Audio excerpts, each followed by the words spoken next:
मित्रों, आप सभी को रक्षाबंधन की हार्दिक शुभकामनाएं। मित्रों, आज हम आप सभी को एक भाई बहन के बीच प्यार के रिश्ते की एक महान कथा सुनाने जा रहे हैं जो अत्यंत ही पावन है। इस वीडियो को सभी माताएं, बहनें और मित्र बंधु ध्यान से देखें, तब उन्हें पता चलेगा कि एक भाई का अपनी बहन के प्रति प्यार कैसा होता है।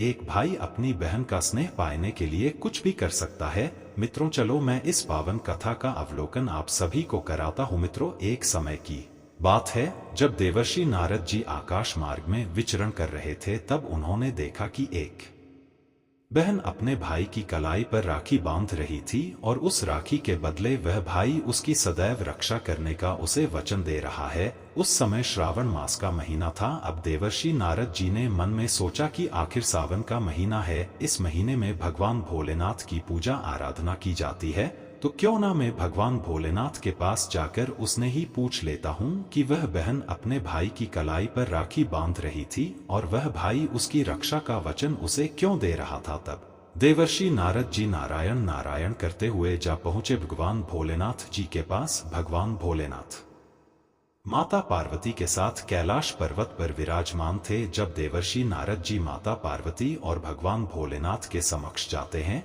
और माता पार्वती और भगवान भोलेनाथ को प्रणाम करते हैं और भगवान भोलेनाथ देवर्षि नारद जी से कहते हैं, ही देवर्षि नारद जी, आज आप कैलाश पर्वत पर किस प्रयोजन से पधारे हैं। तब देवर्षि नारद जी कहते हैं, हे प्रभु, आज जब मैं पृथ्वी लोक के आकाश मार्ग में विचरण कर रहा था, तब मैंने देखा कि एक बहन अपने भाई की कलाई पर राखी बांध रही थी और वह भाई उसे उसकी रक्षा का वचन दे रहा था। ऐसा क्यों है यह भाई बहन का यार कैसा होता है? हे भगवान, कृपया आप मुझे इसके बारे में बताइए। तब भगवान भोलेनाथ जी कहते हैं कि ही देवर्षि नारद जी, भाई बहन का प्यार माता पिता के रिश्ते के समान होता है। भाई बहन का यह प्यार हमारे प्यारे यमराज जी की वजह से ही है।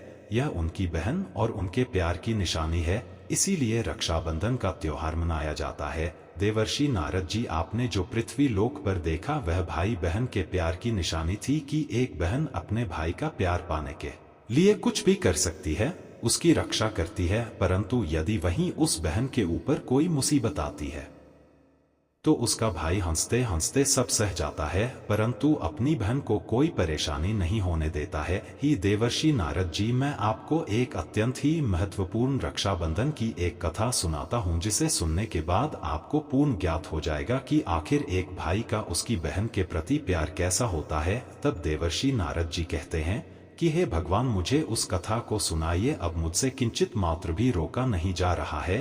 तब भगवान भोलेनाथ जी कहते हैं, देवर्षि जी, इतना उतावलापन ठीक नहीं होता, क्योंकि एक कथा को जो पूरा सुनता है तो इस कथा को सुनने मात्र से उसका कल्याण हो जाता है, और जो भी इस वीडियो को दूसरों के साथ साझा करता है उसकी सभी मनोकामनाएं पूर्ण हो जाती है।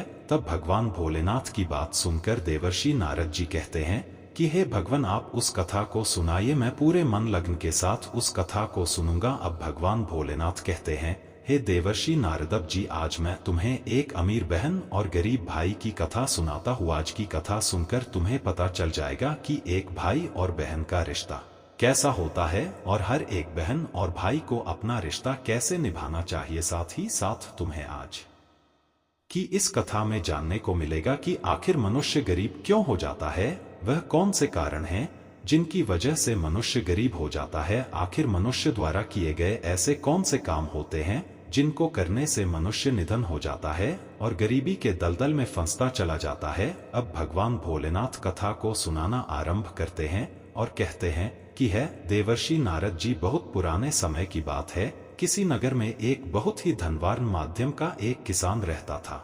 उस किसान के घर में दो जुड़वा संतानें पैदा हुई थी। उन दोनों जुड़वा संतानों में से एक पुत्र था और दूसरी जो संतान थी वह पुत्री थी। उस किसान ने अपने पुत्र का नाम श्याम रखा और अपनी पुत्री का नाम चित्रा रखा। इधर जब एक समय के बाद उस किसान की संतानें बड़ी हुई तो उन दोनों की आयु धीरे धीरे एक दिन विवाह के योग्य हो गई।